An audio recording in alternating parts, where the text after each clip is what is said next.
যক্ষু নির্বাচন জগন্নাথ বিশ্ববিদ্যালয়েও ছাত্র শিবির সমর্থিত প্যানেলের ভূমিধস বিজয়।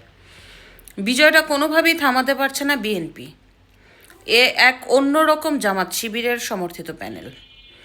মানে এই যে তাদের ঢাকা বিশ্ববিদ্যালয় থেকে জয় শুরু হয়েছে, এরপরে চট্টগ্রাম বিশ্ববিদ্যালয়, এরপরে জাহাঙ্গীরনগর বিশ্ববিদ্যালয়, রাজশাহী বিশ্ববিদ্যালয়, এখন আবার সর্বশেষ জগন্নাথ বিশ্ববিদ্যালয়। সবাই ভেবেছিল যে তারেক জিয়া যদি আসে তাহলে হয়তোবা নির্বাচনের যে পরিস্থিতি, বিশেষ করে এই যে ছাত্র সংসদ নির্বাচনে ভার্সিটিগুলির মধ্যে, এটা পরিবর্তন হবে।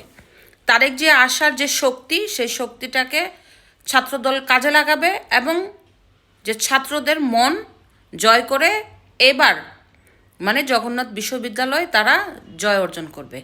কিন্তু এটা একেবারেই ব্যর্থ পরাজিত হলো ছাত্র শিবিরের সমর্থিত প্যানেল ভূমিধস বিজয়। এক অন্যরকম বিজয়।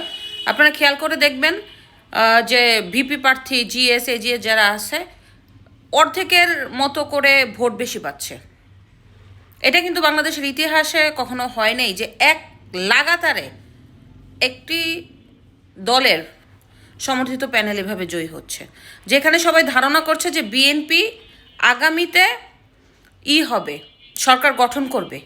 সেই বিএনপির ছাত্র দলের এত খারাপ পরিস্থিতি, এত খারাপ মানে পরাজয়, এত নাজেহাল অবস্থা, সেই বিএনপি কি আসলেই সরকার গঠন করতে পারবে কি না, সেটাও অনেকের মনে একটা সংশয় সন্দেহ দেখা দিয়েছে। তো বিএনপির এত পরাজয়ের কারণ কি?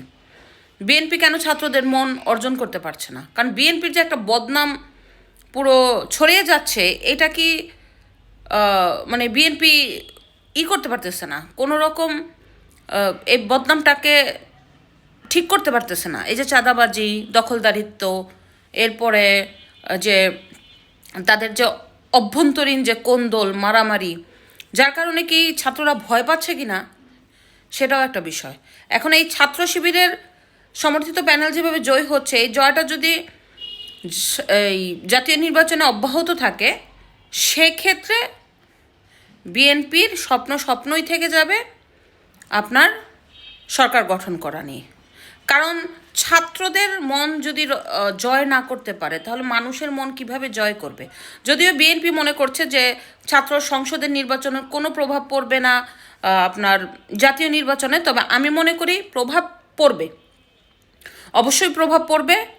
কারণ প্রভাব আছে দেখেই ছাত্র শিবিরের ওরা জিতছে, আর এই প্রভাবও অবশ্যই পড়বে, নির্বাচনে পড়বে। তো বিএনপি অনেক সময় অনেক অন্যায় দেখে চুপ করে থাকে, মুক্তিযোদ্ধাদের পক্ষে কথা বলে না, মনে করে দূর কোনো রকম নির্বাচন হয়ে যাক, আমরা জয় লাভ করব। অনেক কিছু আছে যা বিএনপি দেখেও চোখ দুটা বন্ধ করে অন্যায়গুলি দেখতে থাকে, যার কারণে মানুষ মনে করে বিএনপি কেন চুপ। আবার বিএনপি বিভিন্ন টাদাবাজির যে কথা আছে সেটা তো রটে যাচ্ছেই। তো সব মিলিয়ে আস্তে আস্তে এই যে মানুষের পছন্দটা চেঞ্জ হয়ে যাচ্ছে, এটার জন্য বিএনপির একটা মানে সামনের দিকে একটা খারাপ পরিস্থিতি, একটা অশুভ সংকেত।